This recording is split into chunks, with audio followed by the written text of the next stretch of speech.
दोस्तों, जानबूझकर मैं इस वीडियो को हिंदी में कर रहा हूं। हिंदी में इसलिए कर रहा हूं कि मुझे लगता है कि मैं जो कोई भी बातें बोलता हूं वो लोगों तक पहुंच पाती है और खास करके उन लोगों तक पहुंच पाती है जिनके पास पहुंचना जरूरी है। विषय महाराष्ट्र का है, मराठी लोगों का है, फिर भी इसे मैं दिल्ली तक पहुंचाना चाहता हूं क्योंकि यही मेरी दिल्ली तक पहुंची आवाज शायद सरकार को, देश की व्यवस्था को ये हिलाकर जगाने वाली है।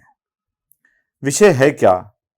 आपने देखा होगा पिछले कुछ दिनों से महाराष्ट्र के बीड जिले में कुछ दुखद घटनाएं हो रही है।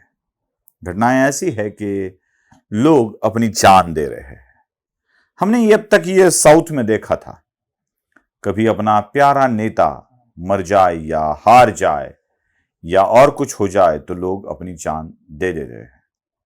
अब तक महाराष्ट्र के बीड जिले में 3 आत्महत्याएं हो चुकी है। 3 आत्महत्याएं, और तीनों ऐसे लोग हैं जो पंकजा मुंडे, जो गोपीनाथ मुंडे की पुत्री है, उनके हार जाने के कारण अपनी जान गंवा रहे हैं, आत्महत्या ही कर रहे हैं। वो बर्दाश्त ही नहीं कर पा रहे हैं कि अपनी नेता चुनाव हार गई है और इसी दुख के कारण वो अपनी जान गंवा रहे हैं। यहां तक कि खुद पंकजा ने कहा है कि अगर आप इस तरह की बातें करोगे तो मुझे राजनीति ही छोड़नी पड़ेगी, ऐसा मत करो क्योंकि आपके जान देने से मुझे बड़ा अपराध बोध होता है। मुझे लगता है कि मैं ही कुछ गलत कर रही हूं, मैं राजनीति भी छोड़ सकती हूं। पंकजा के लिए मरने वाले लोग उस ओबीसी समुदाय के हैं, उस वंजारा समाज से आते हैं जिन्होंने अब तक भारतीय जनता पार्टी के साथ खड़े रहने का निर्णय ले लिया है। और महाराष्ट्र की अगर बात की जाए तो लगभग 4 से 5% वंजारा कम्युनिटी पूरे महाराष्ट्र में आती है।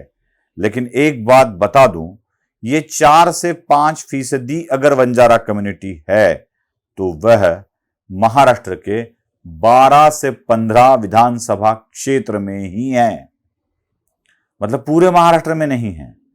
विदर्भ के बुल्डाना जिले में जितने भी विधानसभा क्षेत्र आते हैं उनमें से 2-3 क्षेत्र में यह कम्युनिटी बहुत ज्यादा महत्व रखती है।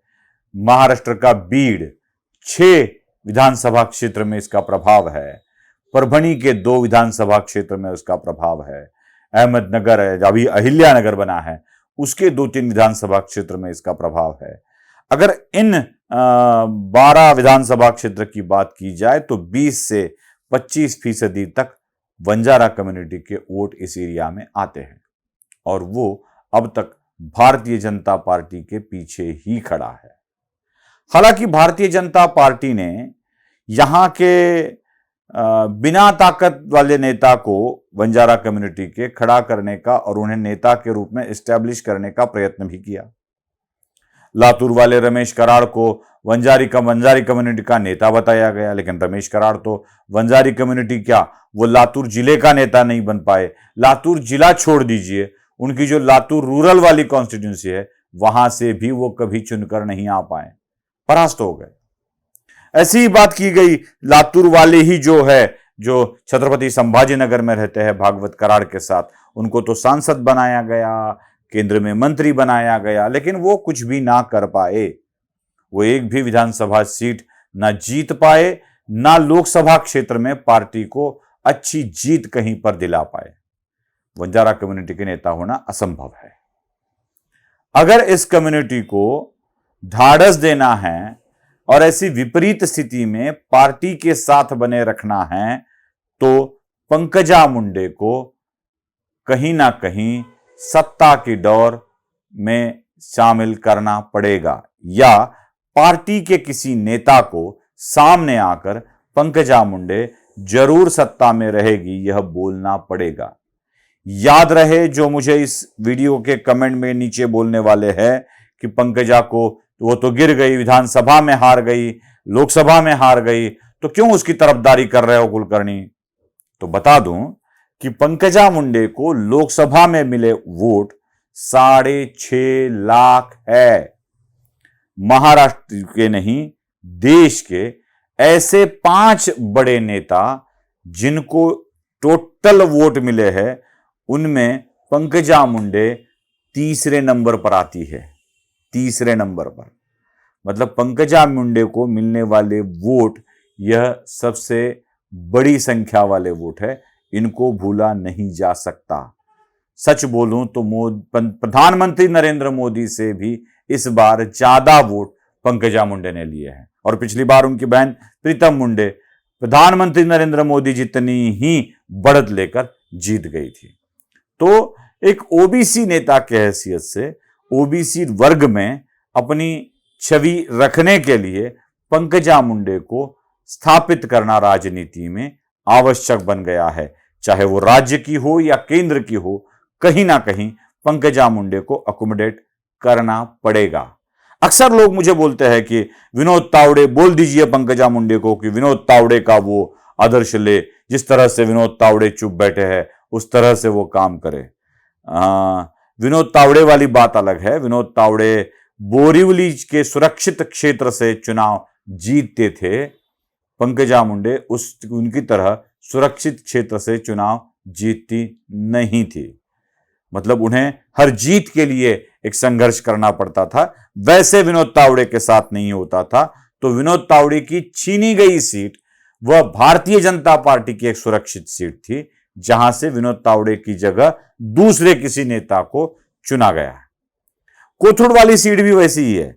कोथरूड वाली भारतीय जनता पार्टी की सुरक्षित सीट थी, जहां चंद्रकांत पाटिल को चुनकर लाया गया, जहां पहले मेधा कुलकर्णी हुआ करती थी। तो सुरक्षित सीट छोड़ने के लिए किसी एक व्यक्ति को अगर राज्यसभा में लिया जाता है या उनकी राजनीति को एस्टैब्लिश किया जाता है, वैसे ही एक असुरक्षित सीट बार बार जीतकर फिर परास्त होने वाली पंकजा को भी अकोमोडेट करना पड़ेगा। यह बात आप ध्यान में रख लीजिए। ऐसा नहीं हुआ तो एक अलग ही माहौल महाराष्ट्र की राजनीति में हो सकता है। वैसे लक्ष्मण हके जैसे जो शरद पवार के कारण मागास वर्ग आयोग में आ गए थे, उनके जैसे नेता ने भी मराठवाड़ा को ही अपनी भूमि बनाकर अपना आंदोलन शुरू कर दिया है। यह आंदोलन भी कहीं अलग दिशा में जाने की संभावना हो सकती है। तो भारतीय जनता पार्टी के शीर्षस्थ नेताओं को अपनी सरकार को यह हिदायत देनी चाहिए कि वह कम से कम अपने ही नेता एवं अपने लोगों के साथ अच्छा बर्ताव करे, उनको भी सम्मिलित करे और ओबीसी वर्ग अपने हाथ से न छूटे, यह देखना आवश्यक है। नमस्ते।